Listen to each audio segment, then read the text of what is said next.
right, so we're going to get started just so that we can stay on time. This is the micronutrient assessment update, and we are really excited to talk to you all about vitamins A, D, E, K, B12, as well as essential fatty acids. We have three really wonderful speakers and myself, so we're really excited for you guys to learn all about the micronutrients with us. Okay, and our first speaker is going to be Veronica Set the bar low. Nudzinski. No, I promise that is not the case. Veronica has been working with the CF population for 5 years at the Adult Cystic Fibrosis Clinic at National Jewish Health in Denver, Colorado. Veronica completed her bachelor's degree in nutrition and dietetics at St. Louis University and her master's degree in nutrition and wellness at Benedictine University. So welcome, Veronica. All right, thank you. So I'm going to be talking about vitamin E and touching on lipids a little bit. And I have no disclosures for my presentation. Is this okay? Is there any feedback? Better? All right. So we're going to go over the history, function, and structure of vitamin E, go on to mechanisms of absorption, followed by signs and symptoms of deficiency and toxicity. We'll review the sources, recommendations for the CF Foundation, as well as RDAs. And then talk about the relationship about vitamin E and the lipids, and then considerations for longevity in the CF population, and then end quickly on medications and supplement interactions. So starting with the history of vitamin E, I thought it was really interesting that vitamin E was initially discovered in 1922 when researchers found that rats who were deficient in something called factor X had difficulties with fertility. But they found that when they added in cottonseed oil and butter to their diet, that improved their fertility. And so, over the years, things like structure and synthesis were discovered, and it wasn't until 1953 that Dr. Horwitz, this gentleman right here, conducted some trials. It was called the Elgin Project out in Elgin, Illinois, which is not far from my hometown, where he discovered the human nutritional requirements for vitamin E, niacin, riboflavin, and tryptophan. Then moving on, it was in 1968 was when vitamin E was added in the RDA table. And then, through the years, identification of the alpha tocopherol transfer protein, as well as the various metabolites, was discovered. Even up until 12 years ago, we were making new discoveries about vitamin E.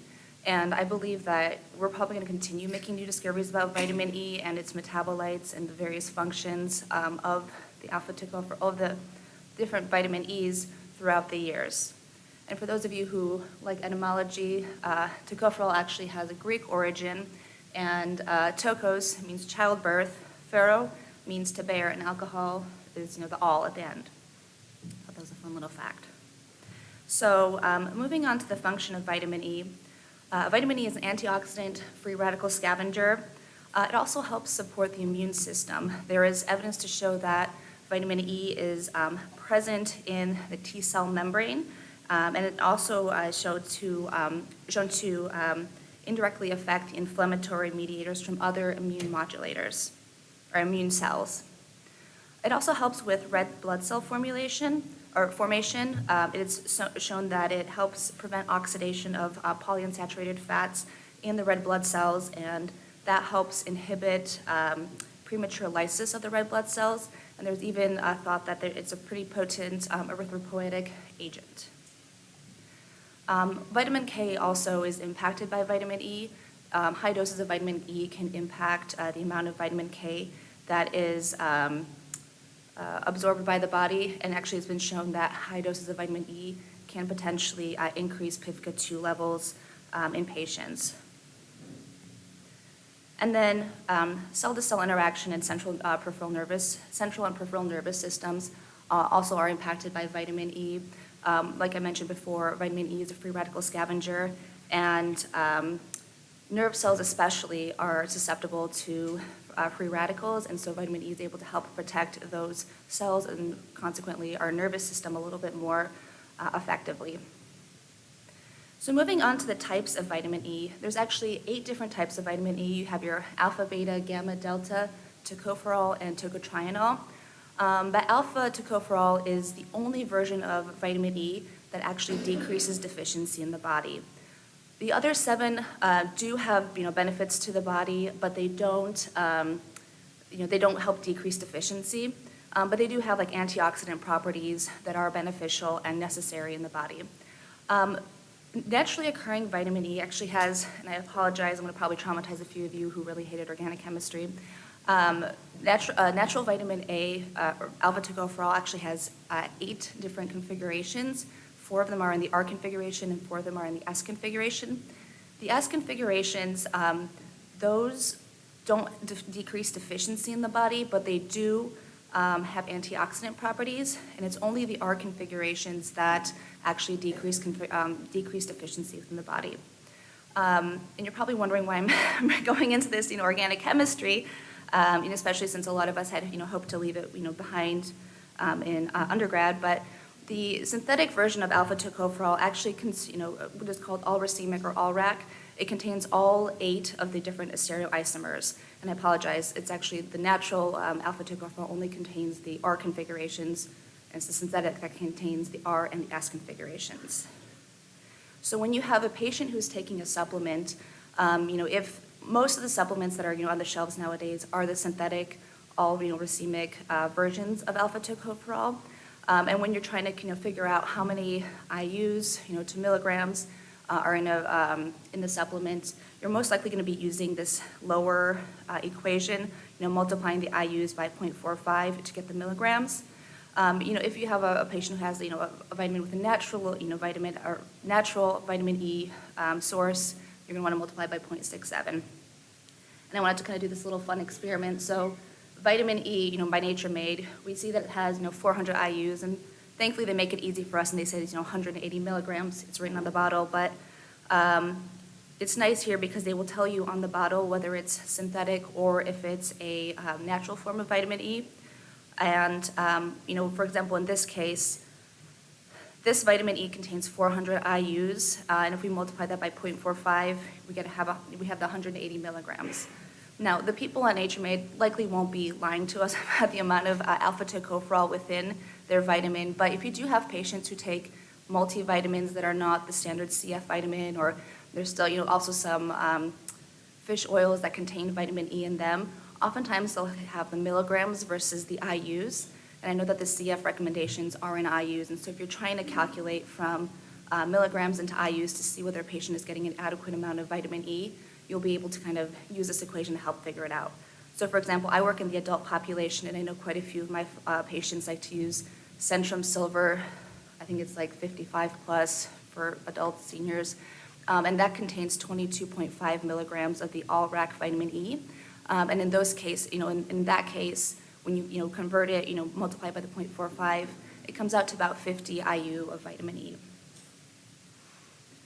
So when I order labs for my patients, this is kind of what I see. I get the alpha tocopherol as well as the gamma tocopherol shot out. I get the results back. And alpha tocopherol is a major tocopherol in mammalian tissue. It's the most biologically active antioxidant and anti-inflammatory. Or it has a lot of anti-inflammatory properties. Sorry, my coffee hasn't kicked in quite yet. But gamma tocopherol, on the other hand, it's actually the most common form of vitamin E within the U.S. diet. I want to say it's like 2.5 times more common in the U.S. diet than alpha tocopherol. But this is also a very potent pro-apoptotic agent, and so in certain cancers, having a diet high in gamma tocopherol is really beneficial. Now, if you look here, at my patients' labs, you can see that their alpha tocopherol is within normal limits, but their gamma tocopherol is below limits or below the recommended amount. And one of the things that I've kind of realized is that, or learned going through this presentation, is that alpha tocopherol levels have a higher or a longer half-life compared to gamma tocopherol. And gamma tocopherol doesn't really like to live in the plasma too much. It's mainly present in tissue. And so serum levels are not a good indicator of gamma tocopherol. So if you do see this, low gamma tocopherol, I wouldn't panic too much. It's not, you're not a bad dietitian for not getting enough gamma tocopherol into your patient. It's just that that's not where it's, generally present. Additionally, if you have patients who are chronically supplementing with alpha tocopherol, which is all of our patients, the supplementation of alpha tocopherol can actually decrease gamma tocopherol levels in the body, both in serum and in tissue. So just doing a quick and dirty review of the mechanism of absorption. When vitamin E is absorbed by the enterocyte and packaged into the chylomicron, it kind of does one of three things. And it can either interact with the LPL, the lipoprotein lysis, and it can be broken down into fatty acids and various vitamin E forms and transported into tissues. The chylomicron remnants can be taken up by the liver, or it can be packaged into HDL and into other lipoproteins, and then it can be deposited into tissues. And when the vitamin E gets into the liver, the alpha tocopherol is processed a little bit differently compared to the other tocopherols and tocotrienols. Alpha tocopherol actually goes through the alpha tocopherol transfer protein, the ATTP, and it ends up turning into VLDL and ultimately into intermediate density lipoproteins and low density lipoproteins, and then kind of gets transported throughout the body. But a little bit of the alpha tocopherol does go through the CYP450 enzyme in the liver. But the vast majority of the other tocopherols and tocotrienols end up going through the CYP450 enzyme, and some of them do go through the ATTP, but the affinity is pretty low. I'm going to say the beta, gamma, and delta affinity, it's like 50% affinity for the beta, 10 to 30% for gamma, and like 1% for delta. And so it doesn't end up in the lipoproteins in the same amount as the alpha tocopherol. So ultimately, these versions of vitamin E end up as metabolites that get excreted as urine and feces. So moving on to deficiency, we don't see too much deficiency in the CF, or frank deficiency within the CF population. With the advent of enzymes and really high-dose vitamins, we don't see, our patients are able to have adequate amount of vitamin E where they're able to, we don't see things like ataxia, myopathy, retinopathy, things like that. This is generally seen in people who have genetic mutations in the alpha tocopherol transfer protein, and that's, separate from CF. But, there are occasions when we have patients who may not have the resources to afford a highly effective modulator or enzymes or vitamins. And if they go for a long time without having any of these medications and supplements, we do want to be concerned about these different deficiencies. So for our patients, our bigger concerns are the marginal deficiencies. One of the things that can occur with decreased vitamin E levels is an increased risk in cardiovascular risk. In our clinic alone, like I said, we have adults. Just this year, we've had 3 adults have heart attacks, which in the CF population is unheard of. Our patients don't have cardiovascular issues. And so now that our patients are living longer and these modulators are changing kind of the face and the structure of CF, these are things that we have to be a little bit more mindful of, and cardiovascular risk is one of those items. Additionally, quite a few of our patients are getting pregnant. I know right after Trikafta came out, the pandemic hit, and then the next, pandemic was everybody was pregnant. It got to the point where we were like, what's more transmissible, COVID or pregnancy in our clinic? And so, for a lot of our patients, they might be much more, they might be making, decisions to get pregnant much more consciously and much more mindfully. They're planning for this. And so we want to make sure that if they do have deficiencies in vitamin E, we are helping them, make sure that they manage it properly so they can have a happy and healthy pregnancy and avoid any miscarriage. So toxicity is kind of a weird, it's a little bit weird, not weird, but it's kind of vague in vitamin E. It's not as, cut and dry like, a copper toxicity where you'll have that, copper ring around the iris. With vitamin E, it's not like they have the letter E in their eye to tell them their levels are high. The symptoms are fairly vague, especially these first 5: nausea, diarrhea, intestinal cramps, fatigue, weakness. I mean, which of our patients hasn't had one of these symptoms at least once, in the past few years? And so it's kind of hard to figure out if a patient is having toxicity without checking their labs. And so I would say if they are starting to have some of these symptoms like blurred vision, rash, then it might be a good idea to check their vitamin E levels. So sources of vitamin E, I'm sure a lot of us have seen these sources, but things like sunflower, safflower seed oil, almonds, walnuts, pumpkin, sunflower seeds, even things like spinach, collard greens, mango, and avocado are good sources of vitamin E for our patients. And I wanted to show this because I thought it was interesting how just like the breakdown of how different nuts and different seeds contain different amounts of alpha and gamma tocopherol. So if you have a patient who actually does have frank, vitamin E deficiency or has vitamin E deficiency, you're going to want to encourage them to have more almonds, almond butters, even some, pine nuts to a certain extent, hazelnuts, to help, improve their deficiency. But, if their vitamin E levels are good, when you draw their, labs, but you want to, kind of help them have a more balanced diet, improve their, the amount of free radical scavengers that they have, then you might, recommend something that has a little bit higher, gamma tocopherol levels, like the pecans and walnuts. So the CF Foundation, these recommendations I found were from 2002, and now that we're in the age of highly effective modulators, I kind of wonder, should we reconsider these legacy recommendations, or should we keep them for folks who are not on modulators and may have new recommendations for our patients who do have, who are having these higher levels of vitamin E, popping up when we check their labs. I know some of our vitamin companies that we, recommend to our patients, they've already made changes to their formulations to decrease the amount of vitamin E and vitamin A in their formulations so that our patients aren't having these, big highs in their levels and having to cut down on the total multivitamin, which ends up decreasing their vitamin D and K as well. And so these are just the US RDA recommendations. You can see that the recommendations, granted this is milligrams and the previous ones are in IU, but these recommendations are in milligrams, and even if you converted the milligrams into IUs, I want to say that this, for the adult, 15 milligrams comes out to approximately 33 IUs, which is significantly lower than what our recommendations for our patients are. Granted, our patients still do have absorptive issues, but there is a pretty big difference between what is recommended in our patient population. And again, now with these highly effective modulators, should we be moving a little closer to these RDAs? So moving on to vitamin E and lipids. So when you just check a serum vitamin E level in your patients, that just gives us a snapshot of the vitamin E that's circulating within the blood.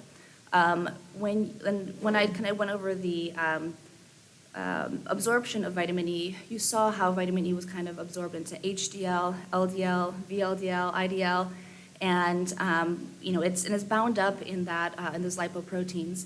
And so if you do the ratio of vitamin E to lipids, you get a little bit more of an accurate picture of what a patient's true vitamin E status is. Granted, it's not going to be 100% perfect because we're not doing tissue samples and biopsies, but this does give us an idea of, like I said, more accurate picture of a patient's vitamin E level.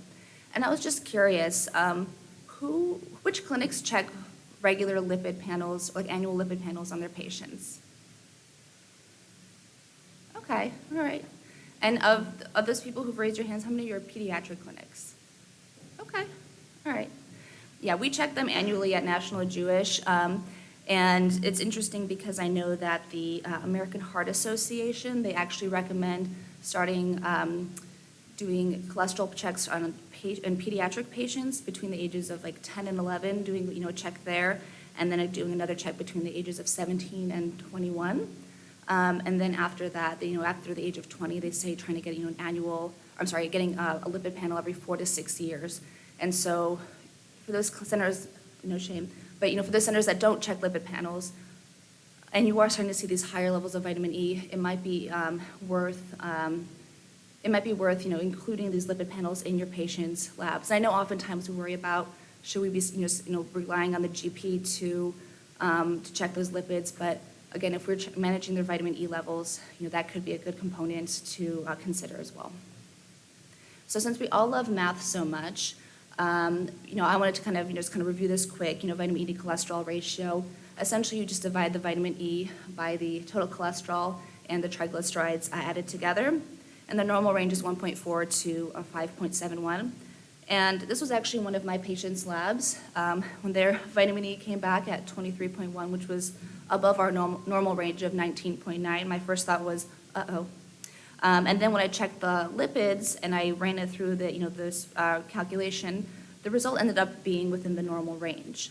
One of the struggles that we have is trying to get fasting labs, and so likely with this individual, I'm going to ask them to try and repeat their vitamin E and their lipid panel within a month to 2 months fasting, but also asking them to withhold taking vitamins for at least 24 to 48 hours so it doesn't falsely elevate their vitamin E levels, so we can get a more accurate picture of what their vitamin E level is.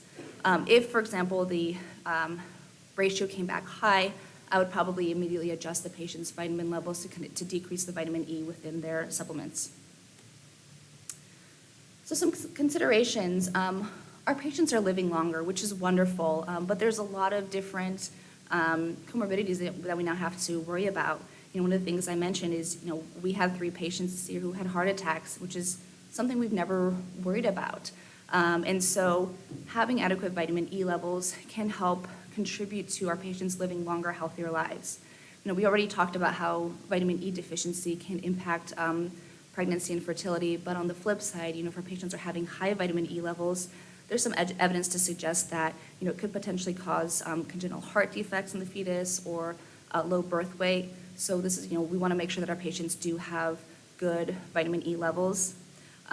Prostate cancer, heart attacks, ischemic strokes, head and neck cancer, all 3 of those, there have been studies that show that patients who have diets that are rich in gamma-tocopherol have, for example, prostate cancer, lower risk of aggressive prostate cancer, and then lower rates of head and neck cancer, heart attacks, ischemic strokes. We'd already talked about how high vitamin E doses can impact, vitamin K, and if you have a patient who has, hemoptysis fairly often, you want to be a little bit mindful of how much vitamin E they are taking in.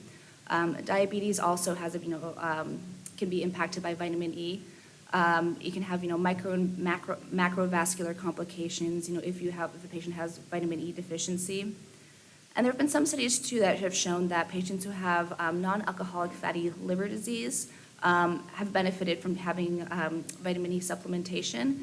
And so, I don't know if we can make a direct correlation with CF liver disease, but I wouldn't be surprised if through the, in the years to come, we do see some more non-alcoholic fatty liver disease in our patients, especially, if, we don't get a handle on their diets and they continue to gain weight. And then finally, ending on medications and supplements. This is just a list of different medications that could potentially be impacted by vitamin E supplementations. The ones that are starred, the NIH specifically named. I know with the cancer medications, oncologists try to avoid potent, antioxidant supplements. So if a patient is on radiation or chemotherapy, those might be, the oncologist might discontinue that. And then, vitamin K and anticoagulants, we already discussed how that can be impacted by vitamin E doses. And so, we don't have to, as dietitians, I feel like we don't have to worry too much, but any doctors, pharmacists, this could be something just to kind of consider, if your patients are on high doses of vitamin E. So these are my references, and I wanted to take a moment to thank the team out in Colorado, specifically Dr. Nick, for taking the time to lovingly tear apart my slides and build them back up so I wouldn't embarrass myself in front of everyone. Any questions?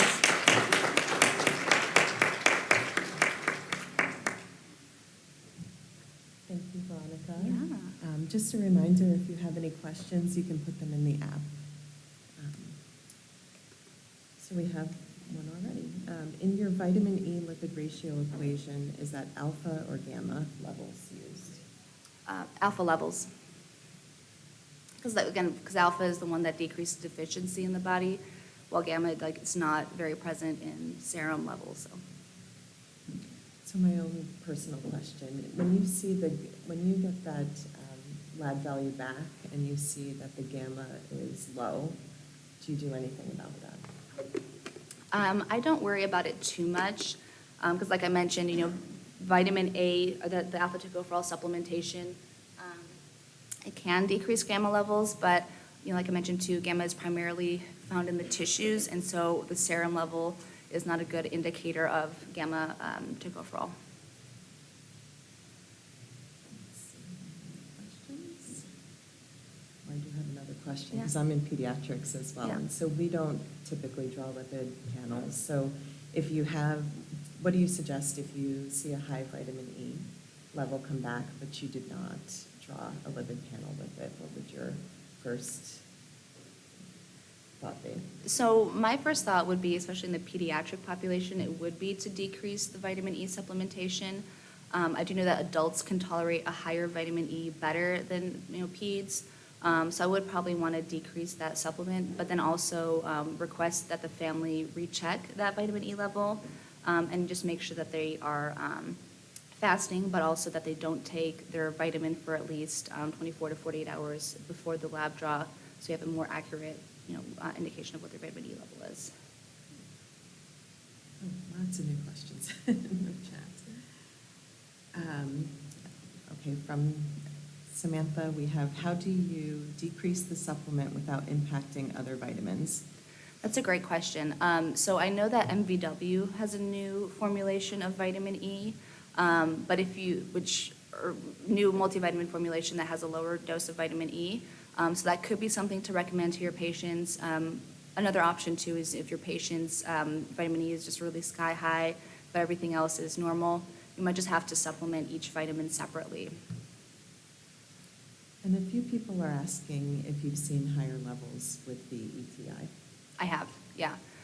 Especially in the adult population, I've seen higher levels of vitamin E, but also higher levels of cholesterol and triglycerides. Before, I would hardly see it maybe in some of my pancreatic deficient folks, but now with Trikafta, both vitamin E and cholesterol levels are just shooting up through the ceiling, and it's terrifying. And what would you do if you had an infant with an elevated vitamin E level? Because we're not going to have a lipid panel for them. Well, first I would question what I'm doing next to an infant with CF, because I don't work in pediatrics. And then I'd probably call Judy Fulton, but I'd probably the same thing like I mentioned. I'd probably decrease the supplement and recheck the vitamin E level and make sure that the patient hasn't taken any supplements within 24 to 48 hours of the lab being drawn.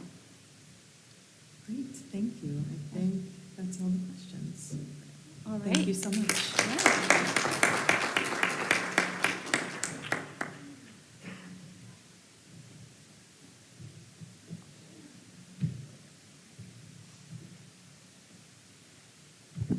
All right, so our next speaker is actually Amy. This is the Veronica and Amy show first, and then we're going to move on to our two other speakers.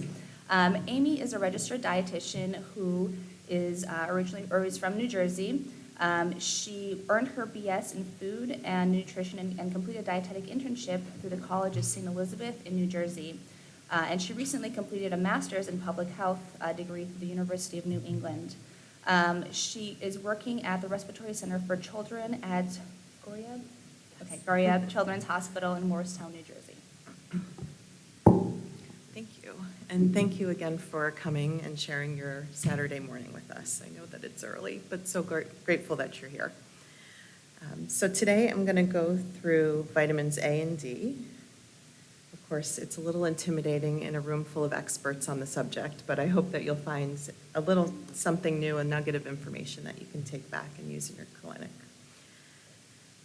And I have no relationships to disclose, but contact me afterwards if you'd like to change that. Okay, we're going to start with vitamin A. We know that vitamin A is a fat-soluble vitamin and essential nutrient, and there are two major categories of vitamin A. Those that we obtain from animal sources, which are the retinoids, and those that we obtain from plants, which are the carotenoids. The retinoids are more bioavailable, so that means that they're going to be easily absorbed and active within the body, and between 70 to 90% of retinoids can be absorbed by the body. The carotenoids that we get from our plant sources of food are not very active or useful until they're converted within the body to the active form. So they're called provitamin A. They also have a wider range of bioavailability, about 35 to 88%, which is dependent on the type of food that it's contained in, how it's processed, and how it's cooked. So for example, fat and heat can facilitate absorption, whereas soluble fiber can inhibit absorption. So retinols and carotenoids are absorbed in the proximal small intestine, and carotenoids, as we said, must be converted over to be used. Interestingly, the body has a regulatory process for that. So if the body's vitamin A stores are high, then both the absorption and the conversion of provitamin A carotenoids are inhibited. So that means toxicity does not typically occur with the carotenoids. Vitamin A plays very important roles within the body, so much so that in developing countries, public health measures are put in place to prevent widespread deficiencies. So according to the World Health Organization, across the globe, deficiency is associated with significant morbidity and mortality from common childhood infections and is the world's leading preventable cause of childhood blindness. So what does that mean for people living with CF in developed nations? Well, in CF, we know that we've seen better lung function in those that have normal retinol levels. And thankfully, deficiency is not very common anymore in CF, which may be related to the highly effective modulators and some of the vitamin supplements that are available to us. However, it can occur in those with poor adherence to their vitamin and PERT regimens or in those who have liver disease. And this is just a more expansive list of some of those conditions in which vitamin A has influence. So how much vitamin A is recommended for people with CF? The foundation put forth recommendations in 2002, which you'll see here. There have been a couple of important changes since these have been put out. The first is the new development in treatments, again, those highly effective modulators and high-quality vitamin supplements, which have transformed the landscape of CF, making deficiency far less common. And the second is that nutrition labeling has changed. So in the US, we're no longer talking about vitamin A in IUs, we're talking about it in RAEs, or retinol activity equivalents. So that's the more common way of quantifying vitamin A. Most of the CF vitamins that we have available to us now approximate these recommendations in RAEs. So for example, 1 ml of one of the brand of infant drops contains roughly 1,700 RAEs, and the recommendation here you can see for infants is 1,500 IUs. So although they're different units, you will be able to meet these recommendations. When you're trying to quantify the vitamin A content of supplement and in supplements and food sources, this chart can be helpful in comparing the different forms. So as you can see at the top, the retinol and supplemental beta-carotene contain more RAEs than beta-carotene that's in food and carotenoids, and the other carotenoids, sorry. The foremost causes of vitamin A deficiency are malnutrition and malabsorption, and deficiency can take weeks to months to develop and can manifest in a variety of ways, including changes in the skin, respiratory issues, and an increased risk of infection. And the most common clinical sign of vitamin A deficiency is night blindness. So it can start with a dryness in the eye that progresses to difficulty seeing at night, and when left untreated, eventually a total loss of vision. I'm not sure about you, but my experience has been in clinic that it can be really difficult to convey the importance of maintaining a good vitamin regimen. But a tool like this can be really helpful in showing our patients the real-life impact of vitamin A deficiency, especially for those who drive or work in low-light conditions. I think I need a poster of this for all of our teens and the parents of teens who are new drivers. I think it would be a little bit more helpful for them to understand a little bit better. Vitamin A toxicity, as we said, might be the more pressing issue now. So a few of our colleagues have even submitted posters, and there's a couple of them showing that retinol levels, serum retinol levels, are increasing after the initiation of the triple combination therapy. Fortunately, there are a couple of CF vitamins that have less vitamin A in it, which can be helpful for those people. But toxicity can also occur with ingesting very high doses of retinoids after a lung transplant or with liver disease. Symptoms of acute toxicity include blurred vision, severe headache, and coordination problems, whereas chronic toxicity may appear more generalized and difficult to link to vitamin A, such as fatigue, depression, muscle and joint pain. Sounds very similar to what Veronica was saying about vitamin E, and as you'll see later, it's very similar to vitamin D deficiency as well. So with these highly effective modulators, do think about how much vitamin A that you're recommending, and look at our options, because there are vitamins available to us with less vitamin A in them if you need them. So carotenemia is used to describe the yellow-orange skin pigmentation that occurs due to high levels of carotene in the blood. It's not uncommon, especially in children, and it's usually related to excessive consumption of fruits and vegetables that contain carotene. I've seen it just a couple of times in infants that have parents who are very excited to feed their children very healthy diets, and carrots, of course, and some of the orange vegetables are so sweet and easy for those kids to consume, and so that's how you end up with orange babies sometimes. Fortunately, it's relatively benign and resolves with a low carotenoid diet, although it can last for several months. Lab assessment, of course, is helpful in monitoring for deficiency or toxicity and should be done on an annual basis. Fasting is ideal, but if not fasting, at least recommend that vitamin supplements are withheld the day of the blood draw, so that because that can impact your levels and give you a falsely high level. Illness can also impact serum levels, so aim to do it when your patient is well or at a different time if you even suspect that somebody is ill. If you're unable to get it during a period of wellness, a few other labs, when drawn at the same time, can be helpful in deciphering retinol levels. So elevated CRP indicates inflammation or illness, so levels may be falsely low. A zinc deficiency can impair RBP synthesis, which means that there may not be enough RBP to circulate vitamin A. There are no established guidelines for treating deficiency in CF.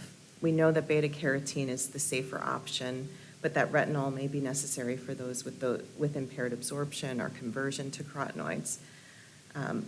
After asking people what vitamins they're taking in clinic, I usually ask them, how often do you miss them? Because I often get a very different picture than what I was expecting or hoping for. You know, I usually ask what vitamins you're taking, how much, how often, and then, but how often do you miss them? Well, 5 out of 7 days, or maybe I miss them, 3 days a week. So it's really helpful to kind of change the question around a little bit, because in many cases, I've found that when somebody has a low vitamin A level, it's as simple as trying to improve their adherence to the CF multivitamin.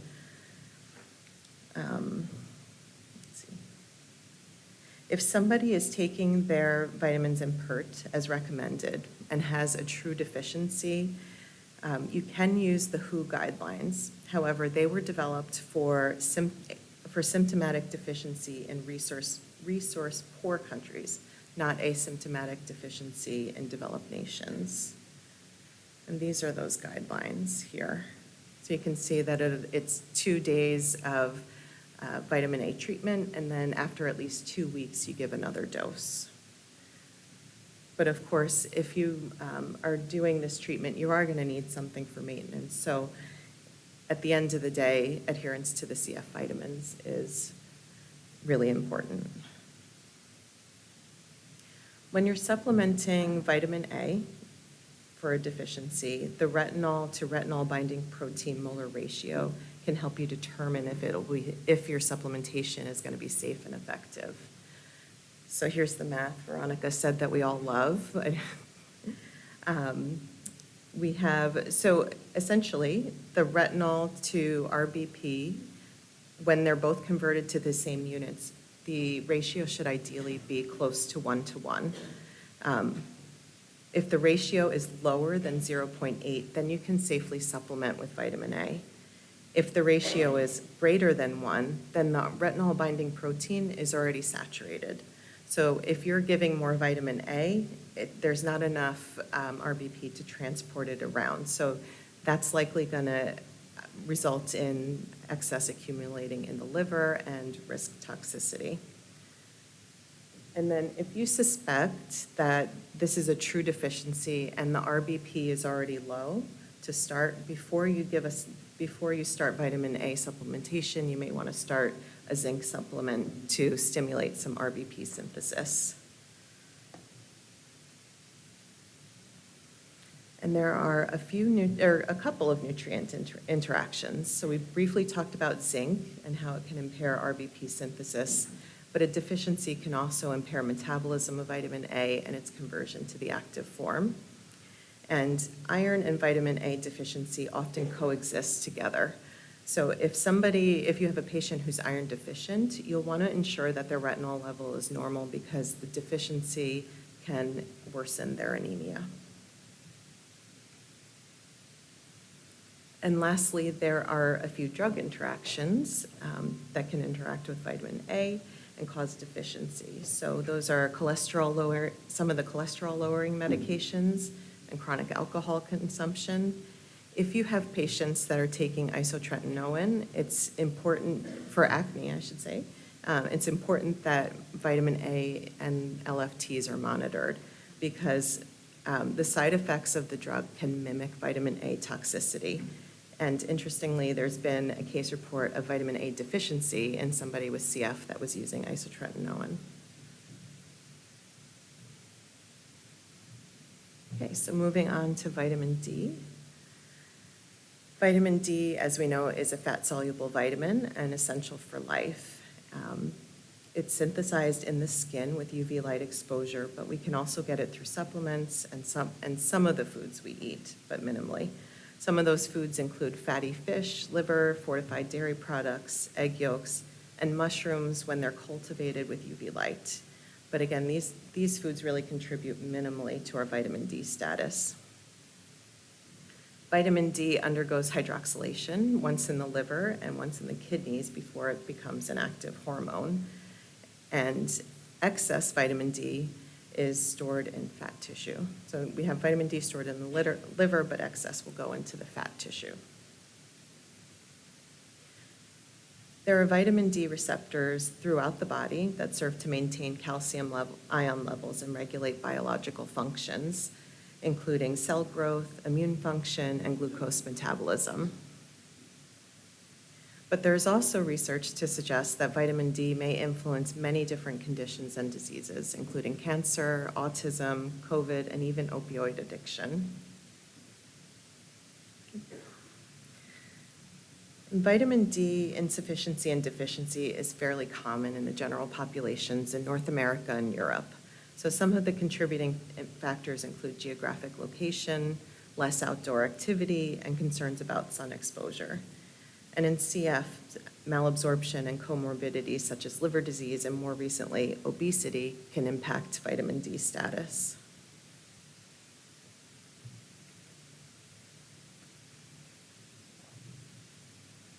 Historically, toxicity has been related to manufacturing or labeling errors, but taking megadoses can also pose a risk. So one report found that adults taking more than 60,000 IUs a day caused toxicity. This was not in CF. This is the general population. So you can see that even high doses in the general population, it takes a lot to cause toxicity. Vitamin D toxicity can cause high levels of calcium in the blood.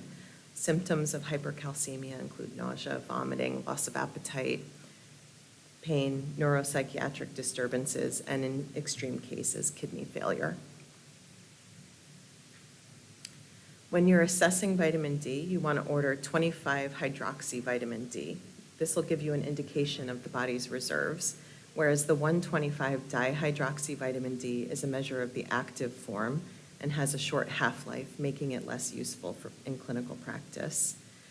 It should ideally be tested annually at the end of winter when sun exposure is the lowest and when a person is well, because serum levels will appear falsely low during illness. The CF recommendations for serum levels are the same as the endocrine societies, and as you can see, just slightly higher than the Institute of Medicine's, which focuses on a generally healthy population. Clinically, there are a few things to consider if someone's level comes back low. The first, of course, is adherence to the vitamin and enzyme regimens, but also the presence of liver or kidney disease, someone's exposure to UV light, and body composition can also play a role. So too little fat stores and obesity can make it difficult to normalize vitamin D levels. There's also interfering medications such as glucocorticoids, statins, and anticonvulsants that can impact the level. And I like this graphic because when someone struggles to take their vitamins regularly, again, this is really common in our practice, it can be really helpful, I find, to ask them if they're experiencing any of these symptoms. Because if they have one or more of these symptoms, mood changes, fatigue, bone or joint pain, muscle cramps, then it lends a little bit more strength to my position that these vitamins are a really important piece of their health regimen. The CF Foundation has made recommendations for correcting vitamin D levels with cholecalciferol or vitamin D3. A few of the vitamins that we have available to us make this really easy because, for example, 2 of the brands that we have will have the baseline multivitamin and then the step 1 increase and a step 2 increase. So after increasing vitamin D supplementation, you can check the level in 3 months for adequacy. And if you're unable to normalize levels using the maximum titration dose, you can refer to a specialist. So this could be an endocrinologist, a nephrologist, a rheumatologist, or any physician with expertise in metabolic bone disease.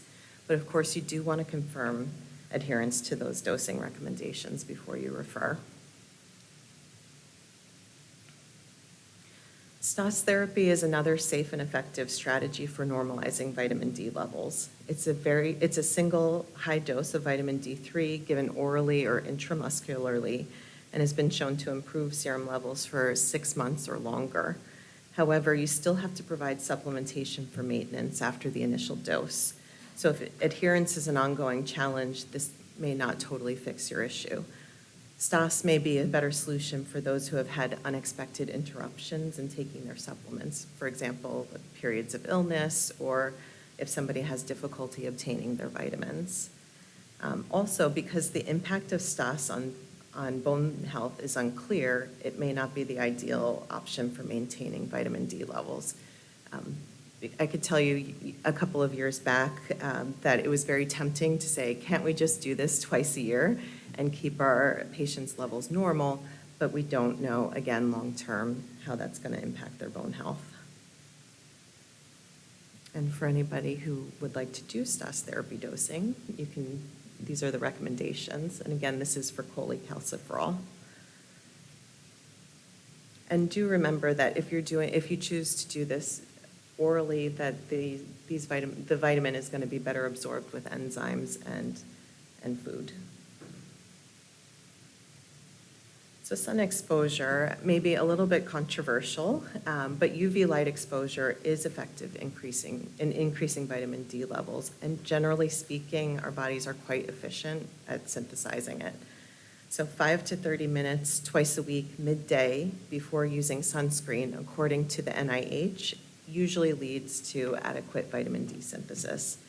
Of course, there are seasonal variations depending on where you live. So for example, in Edmonton, Canada, this can be really effective in spring, summer, and early fall, whereas in Miami, Florida, all year round, this can be an effective method of getting vitamin D.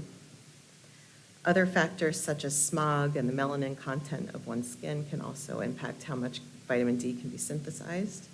And before recommending sun exposure, do keep in mind photosensitivity is a side effect of a lot of medications, including antibiotics, nonsteroidal anti-inflammatories, retinoids, and diuretics.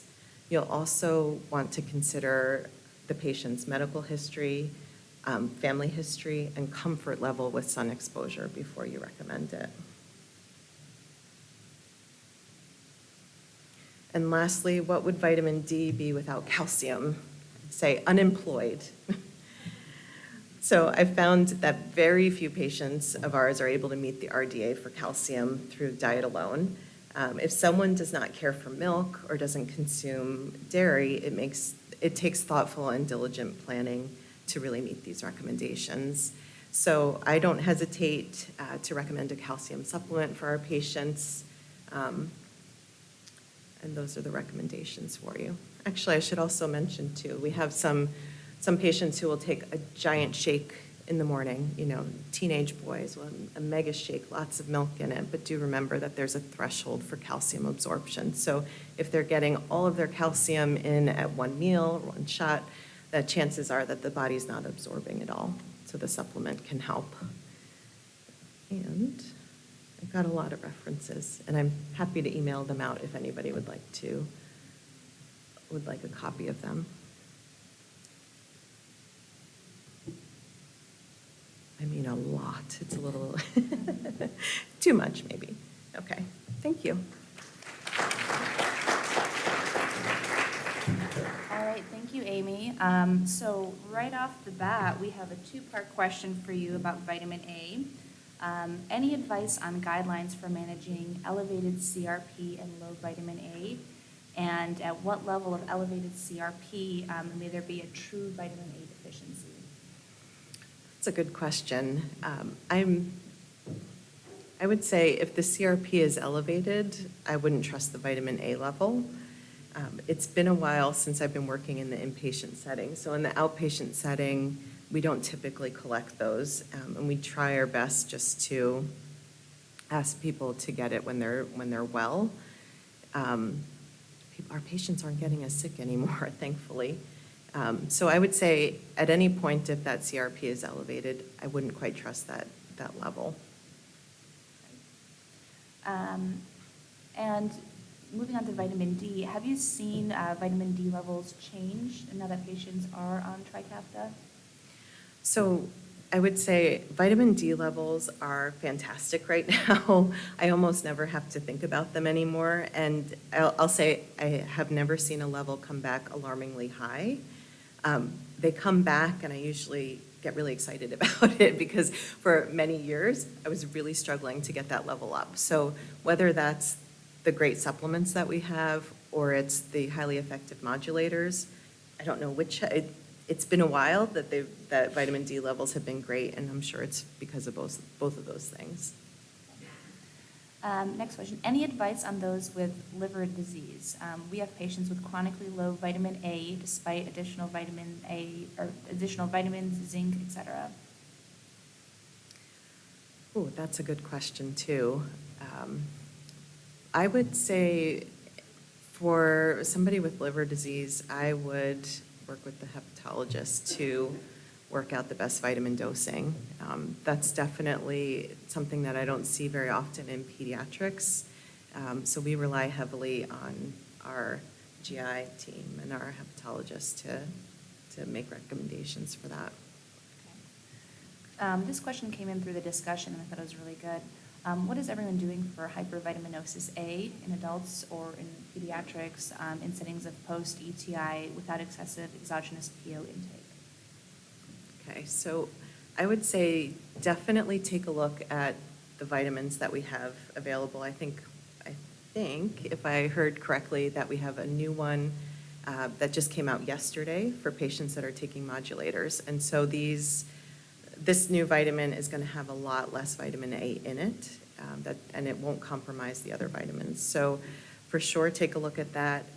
There's also one of the vitamins that's just the essentials, we'll say, that doesn't have all the B vitamins and the minerals in it. That also has a much lower vitamin A content. So I would for sure start there in adjusting the vitamin. which vitamin you're giving. Of course, you could always half the dose of what they're taking. You know, if they're taking 2 of the regular CF vitamins, you can say just take 1 a day and see how they do. But again, you might be compromising some of the other vitamins and minerals when you do that. Next question. For patients with CF-related liver disease, is RBP sensitive enough to safely provide vitamin A dosing recommendations? So the recommendation, that equation that I showed you came from articles dealing with patients who have liver disease. So I would use that as a reference. I would definitely use the RBP and say that it's sensitive for patients with liver disease. Okay. And then last question. Where did it go? Sorry. Have you seen vitamin A in post-transplant patients, or have seen raises in vitamin A in post-transplant patients despite not being on any vitamin A supplements? So I know that it does occur. I haven't seen anybody post-transplant because typically once they leave our center, they stay with the transplant team. So I know that it is something that happens, and I think the transplant team is probably the expert in managing that. I'm not even sure if they would continue on the CF vitamins post-transplant, actually. Any other questions? Sure. Did you want to ask one? It's okay. Go ahead.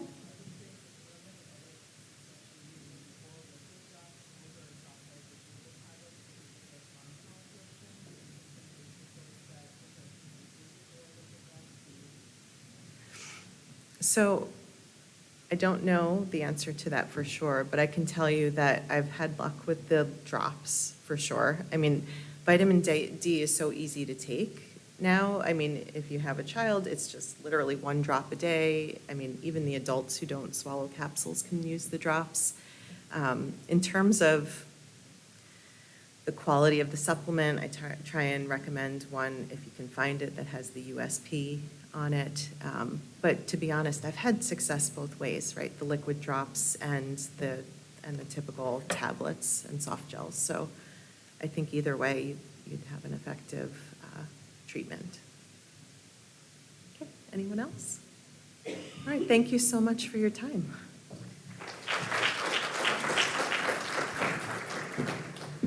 All right, now we're going to have Dr. Cynthia Sankaraman, an associate professor of pediatrics from Rainbow Babies and Children's Hospital in Cleveland, Ohio, speaking. He completed his pediatric residency at the Louisiana State University School of Medicine in Shreveport and pediatric gastroenterology fellowship at UH Rainbow Babies and Children's Hospital, Case Western Reserve University, and he's later joined there as faculty. He also completed a fellowship in advanced clinical nutrition at the Nestle Nutrition Institute. He is board certified in pediatrics and pediatric gastroenterology and a diplomat of the National Board of Physician Nutrition Specialists. And he is also a recipient of the Digest Award from the CF Foundation. Thank you so much. Thank you so much for the kind introduction. Good morning, everyone. Thank you so much for your time. I'm a little bit nervous to give this talk in front of a room full of mostly dietitian experts. My topic is vitamin K. The reason I chose that is that's one of the least studied vitamins, so kind of like I'll try my best. So before moving on, I have no disclosures. So these are my objectives. I'll review the role of vitamin K in people with cystic fibrosis, recognize the laboratory testing to monitor the deficiency, and then also discuss the need for current evidence-based medications in the current era of CFTR-directed therapies. And then few minutes, I also will spend time on discussing vitamin B12 status in people with CF. So vitamin K talk will not be complete without mentioning credit to these two gentlemen. The one on the left side is from Denmark, Henrik Dam. So in 1929, he was feeding chickens fat-free diet for a long time, and then realized that they develop bleeding tendencies and they die. So he kind of like figured that out by adding lipids or adding cholesterol-rich diet that prevents the bleeding. So he named that factor as anti-hemorrhagic factor or factor K. The reason he chose K is he wanted to mention for coagulation. So so he submitted the manuscript to a German journal. As we know, electrocardiogram is EKG or ECG. So same way, so this vitamin K kind of came into existence. Basically means vitamin coagulation. And then later, Doisy, who is St. Louis native, so he found the chemical structure for vitamin K. So they both were jointly awarded the Nobel Prize in 1943. And then again, for an average clinician like me, it looks like a toddler scribbling, not to frighten you guys. But then just to say that there are 3 forms of vitamin K, K1, K2, K3. You can conveniently ignore K3 because it's not currently used. So it came into existence. After K3 was invented, people got super excited because that's very cheap. But then it resulted in hemolysis as a side effect in neonates, so it's kind of pulled off the market in most countries. So the one we currently use in CF population is mostly K1 across the globe. And then if you see the top one, the K1, it has 2 benzene or hexagon rings, followed by the side chain, which is called the isoprene units. So K1 is kind of standard, but then some of your patients may talk about K1 versus K2. So K2 is the one, there are different forms of it based on number of side chains. Let me see whether my index is. Okay. Sorry about that.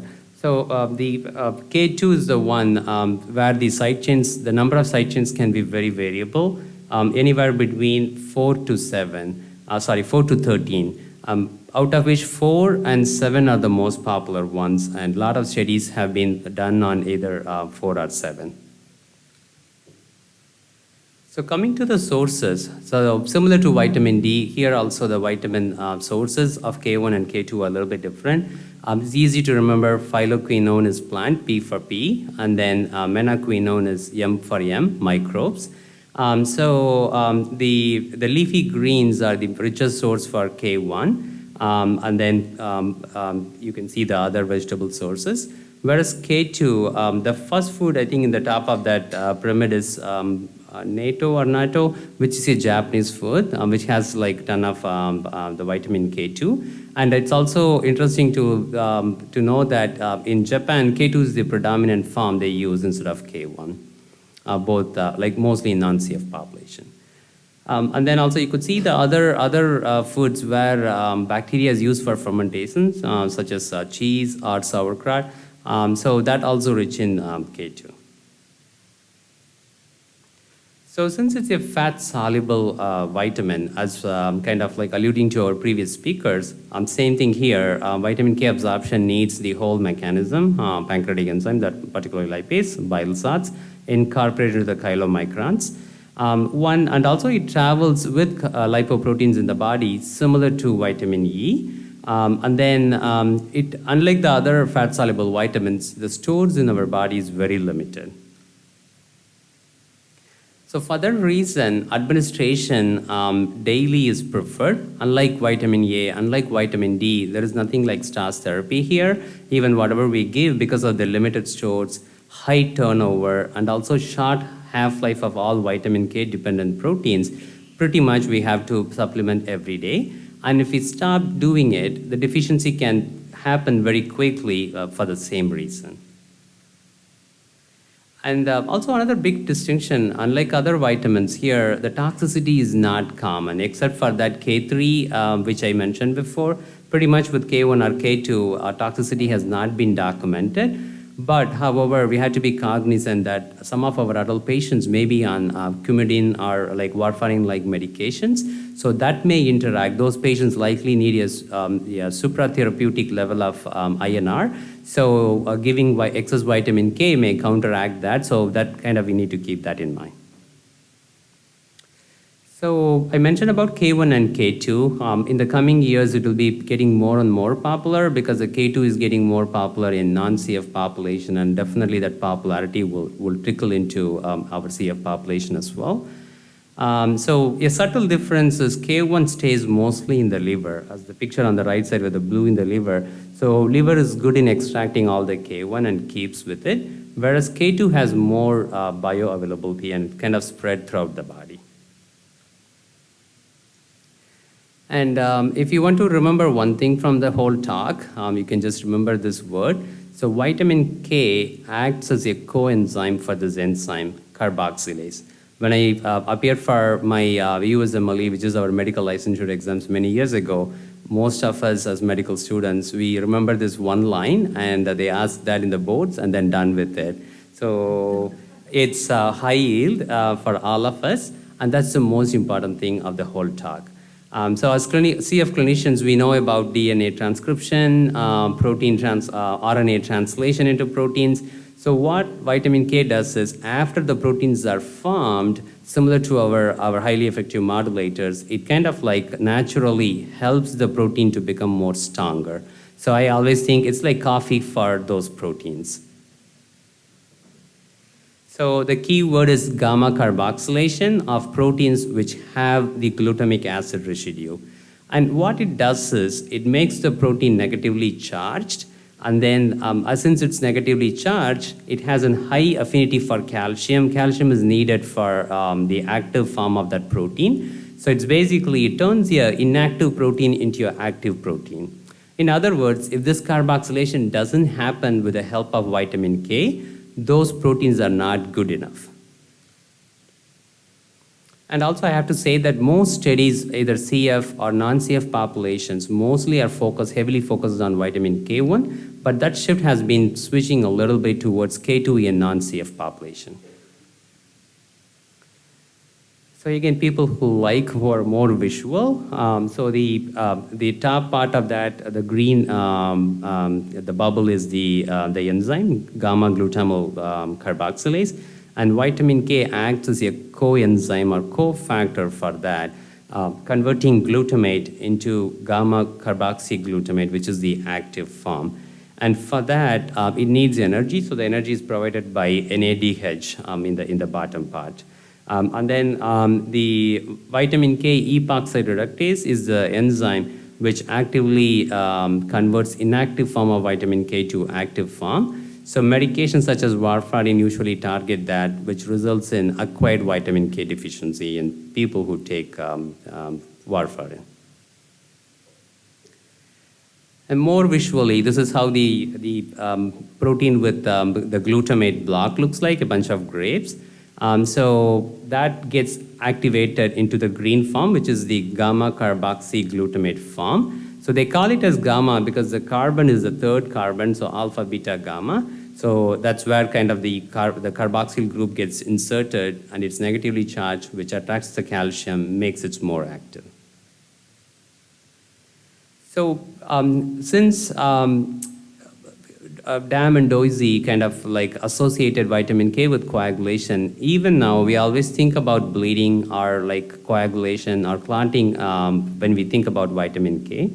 But actually the fact is vitamin K is also important for many, many other glutamic acid containing proteins. So far like 17 is being discovered, and that list keeps on increasing. The one more pertinent for CF population will be, apart from the clotting factors, prothrombin, which is factor 2, 7, 9, 10. The other ones important are osteocalcin. So osteocalcin is present in bones. So we often associate vitamin D with bone health, but then vitamin K also plays a very important role in bone health. And the third one, as our patients are living longer, the third one is gaining importance, which is matrix GLA protein. So this protein is present in blood vessels. So the basic reason, the basic function of this protein is to prevent arterial stiffness or arterial calcification. So in its deficiency, it causes arterial stiffness, which in other words, in simple words, this deficiency can lead to adverse cardiovascular outcomes such as coronary heart disease in patients who are living longer. Then there are other proteins such as protein C, protein S, which are anticoagulant, and then the growth arrest sequence protein is a protein which plays a big role in prevention of cancer. So we could see that these proteins may play a big role in overall health in both CF and non-CF population. Again, kind of reinforcing, if someone is deficient in vitamin K, these proteins may not be or functionally active. So what happens is in vitamin K deficiency states, the undercarboxylated forms go up, which we can measure in the laboratory, whereas the active form go down. The reason I'm stressing this is the part of the vitamin K laboratory testing is based on that. So if we evaluate the undercarboxylated form, if it is high, that signifies vitamin K deficiency. And the popular one we always do is it's called protein-induced in vitamin K absence or antagonism number 2. In other words, it's called descarboxyprothrombin.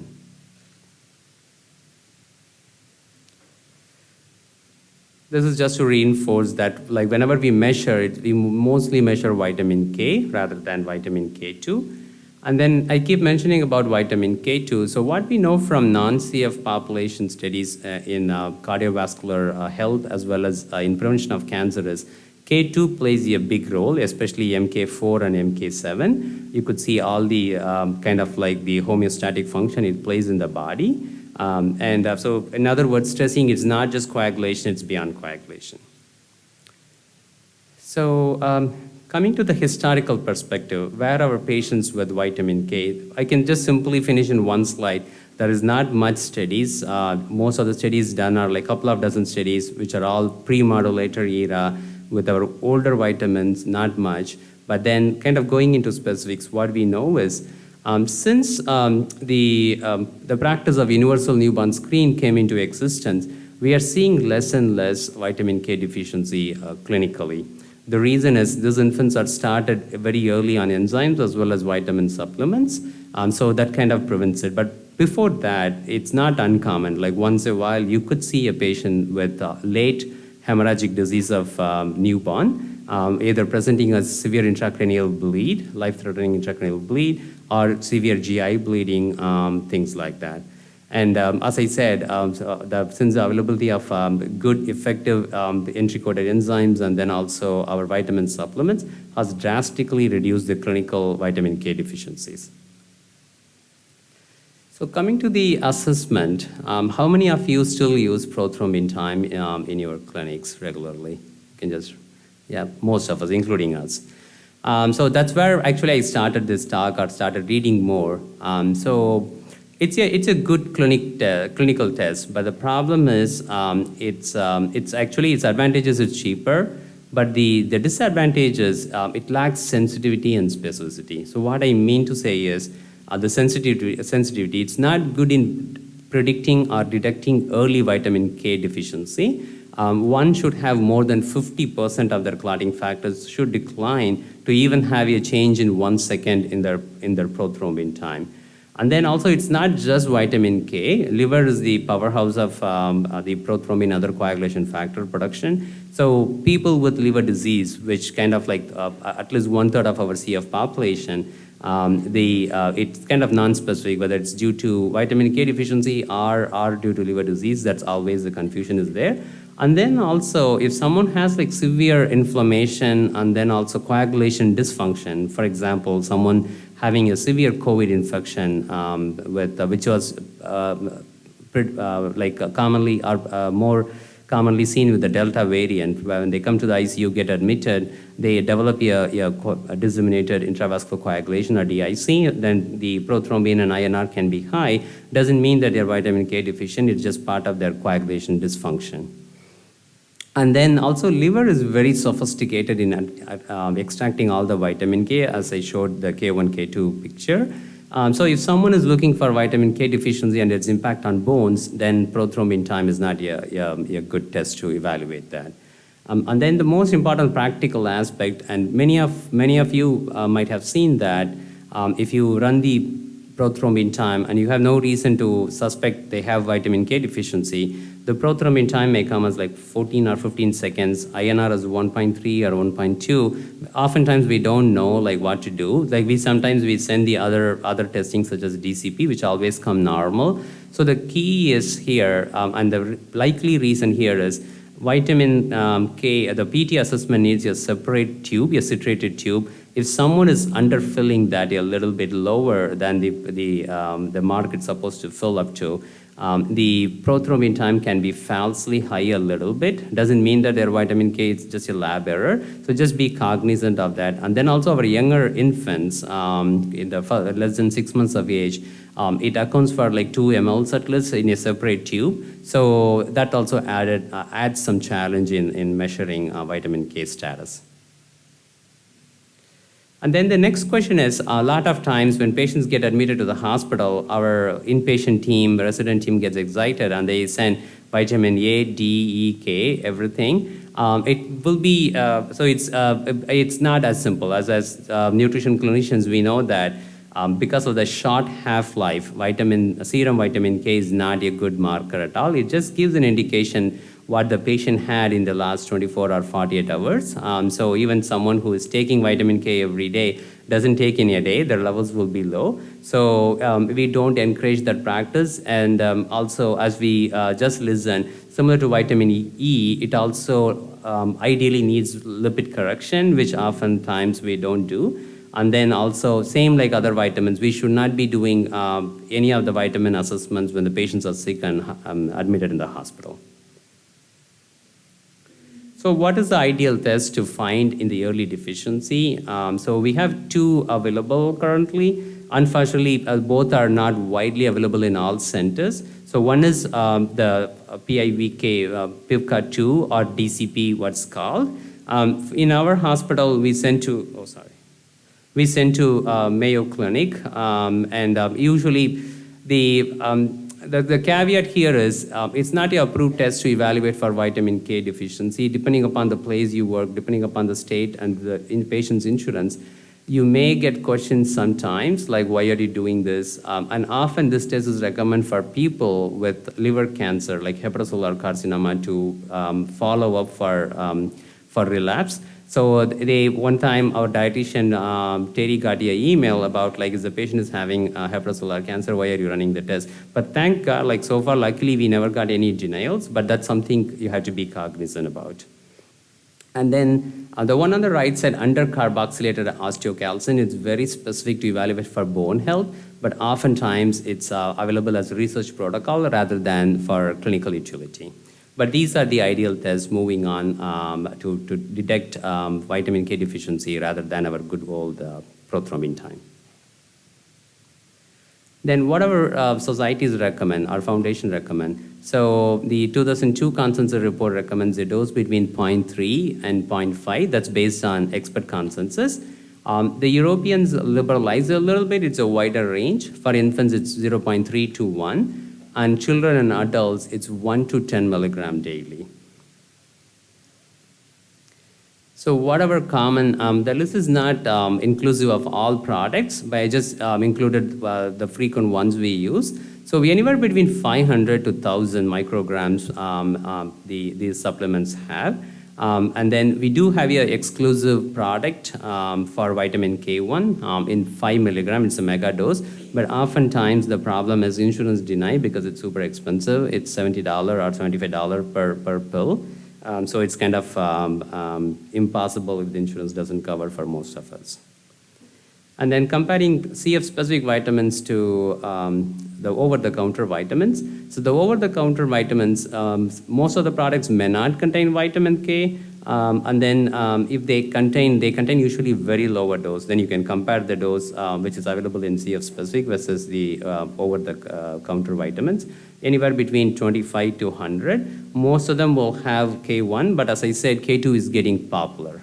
And you have brands which advertises K2 with vitamin D3 for bone health. That's very popular supplement coming up.